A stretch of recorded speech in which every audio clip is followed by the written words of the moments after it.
After what at times has been a slow recovery from the financial crisis and the Great Recession, growth has now picked up. Unemployment has fallen from 10% at its peak in October 2009 to 4.1% now, the lowest level in nearly 2 decades.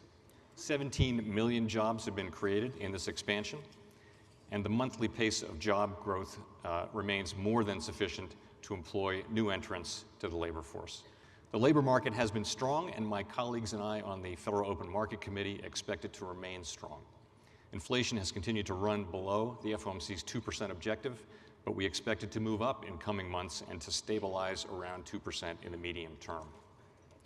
And beyond the labor market, there are other signs of economic strength. We have steady income gains, rising household wealth, and elevated consumer confidence, which continue to support consumer spending, which accounts for about 2/3 of output. Business investment improved markedly last year following 2 subpar years, and both business surveys and profit expectations point to further gains ahead. Fiscal stimulus and continued accommodative financial conditions are supporting both household spending and business investment, while strong global growth has boosted U.S. exports.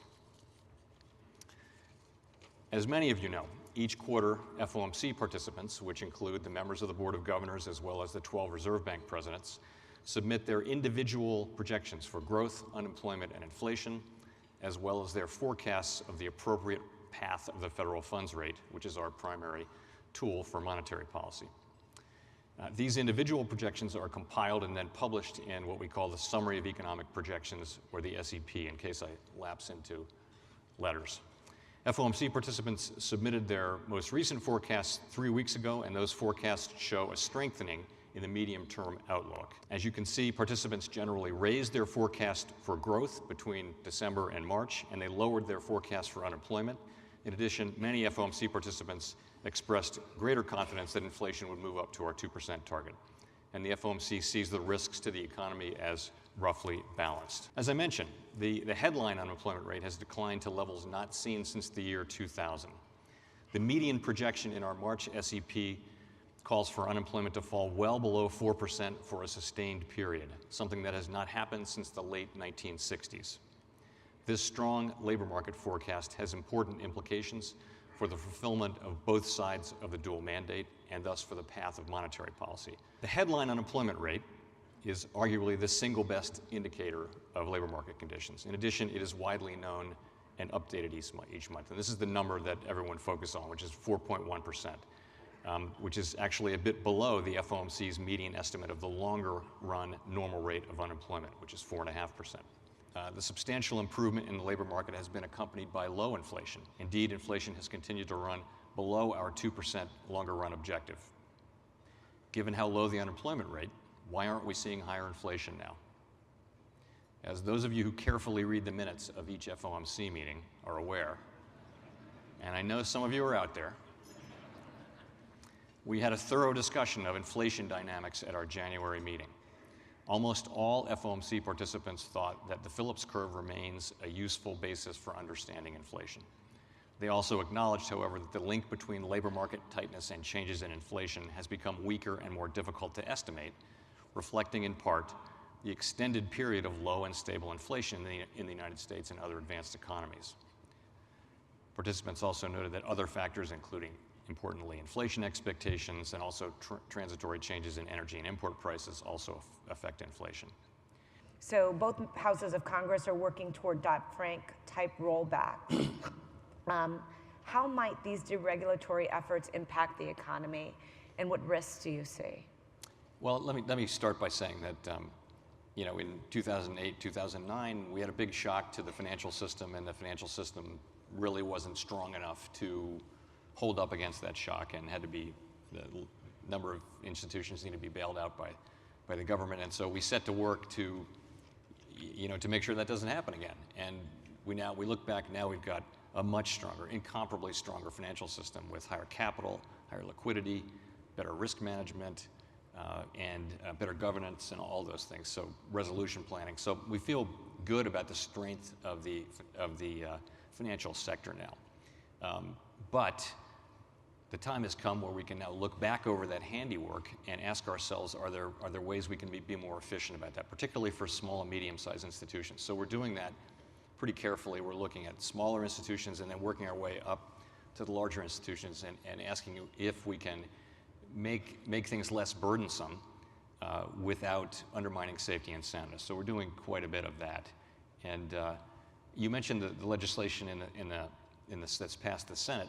The sense of that is that for certain institutions whose failure could actually threaten the financial stability of the United States, we have the legal authority to impose what are called enhanced prudential standards on them.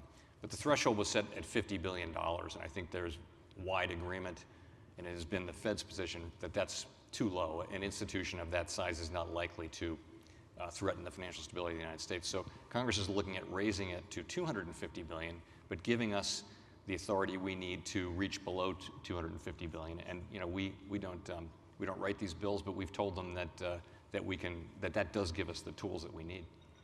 So there's been a lot of discussion about the deficit. We've seen very rapid growth of the national debt since the beginning of this century, and a large projected budget deficits going forward. So we've got some increases in the projections. What are the ramifications for this borrowing for the Fed policy and for the U.S. economy, in your view? The U.S. federal budget is not on a sustainable path. That is widely understood and accepted, and we need to do those things to put it on a sustainable path. And this is a good time to be doing that because the economy is strong, government revenue is strong. This would be a good time to be doing that. That's a longer run problem, though. That is a problem associated with healthcare costs and with the aging of the population. What the Fed does is much more at a business cycle frequency. So that unsustainability is not an issue for us as we think about how to conduct monetary policy or financial supervision in the near term. It's more of a long run thing, and of course we don't have a voice in fiscal beyond what I said. But does it affect some of your growth expectations? Only at the margin. When we talk about potential growth, we're talking about the next 5 or 10 years. And really, if you look back at that chart, the U.S. debt to GDP, the way we measure it, is now in the high 70s, and it's going to move up to 100% over the next couple of decades. So it's a bit further out still. It doesn't today affect what we think about potential growth. Over time, it will be very important in potential growth. It's something we need to address as a society. Do you think that we take a long enough view in some of these assumptions? So I come from a company that has a turtle as a logo. I hear that in China they talk about quarter centuries and we talk about quarters. Do you think that 5 or 10 year look is the right look at this point? Well, so we're the Fed, and our job is stable prices and maximum employment, and we have the tools that we have, and financial stability has always been part of our mandate. So that is kind of from the Fed standpoint, that's our job. As a society, it's a good question, and democratic societies have performed well over a long period of time, even though there is a fair case to be made that there's some short-sightedness associated with, the election cycle. Nonetheless, I remember when I was young, I remember clearly people were very worried that Russia, with its planned economy, we just can't compete with that. Well, maybe not. So I want to ask you about the Fed itself, in terms of it's so in many ways mysterious to us and hard to understand. Someone likened it to me. They said it's like the Supreme Court in some ways. We know it's super important, but the actual machinations of it every day are a little ephemeral. So let me ask a very specific question of you. What is the difference, and how does it feel different to be chair versus a member? You've been a member since 2012. Yes, so I've been there for almost 6 years, and I know everybody, and they know me, and so in a sense, and I've done all the jobs. I chaired most of the committees during my time, so it's a very natural transition, very comfortable, but it's a very different job. So I chaired the committee that oversees the reserve banks and the board's operations, and the committee that oversees supervision of the banks, and the one that oversees the payment system, all that stuff. I've handed all of that off, and so my focus is on the economy, monetary policy, and the institution. So it's a much, it's a different thing. So are you sitting at your desk reading and thinking, or how does that actually come out in a day-to-day? I actually do have more time to read and think. It was common, when I had all those jobs, it was common to have 8 or 9 hours of meetings a day. Wow. So, and it was crazy, but you know, now I don't have 8 or 9 hours of meetings, but I have lots and lots of time to read and think and talk to people. And actually, Alan Greenspan famously said that you should set aside, you know, a significant amount of time for reading and thinking. And I thought, well, I wish. And then I went into the job and I realized it's actually there to be done.